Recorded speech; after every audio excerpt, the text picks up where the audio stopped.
CS Amina Mohammed, who really, I can say, she plunged the whole, sports docket into like oblivion. She had a hand in the mismanagement that we have right now. I'm not gonna go too much detailed into what she did, but long story short, I even covered in the video saying that when the Kenya Morans were stranded in JKIA, when they wanted to go fly to be able to represent Team Kenya in Alexandria in Egypt, you saw her. She came out with a statement in corroboration with the Secretariat saying that they didn't have any money to be able to fly out the Kenya Morans team. Mind you, these are players that are representing the country. They're not representing a club. If it was a club, it would be different. But representing your own country with taxpayers' money, they didn't have.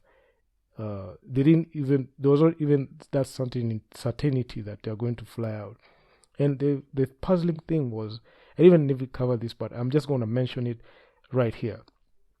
In just the space of like a few weeks, we had the 3x3 team last year going for the Commonwealth Games, and they participated there in the UK, right?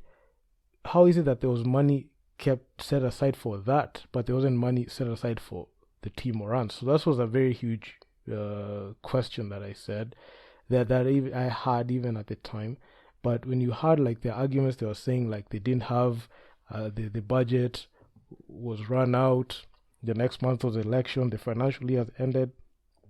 But the funny thing was, we knew that you're going to fly out in July last year to go for the FIBA World Cup qualifiers, but there wasn't money set out for that, knowing that we were going to match up in July and we played in February, but there was money set aside for the Commonwealth Games. So that was a very huge red flag. So fast forward, you saw Honorable Babu Namwamba taking that post for the Ministry of Sports, Youth Affairs, and Heritage. So we had a lot of things to clean up, especially the CS.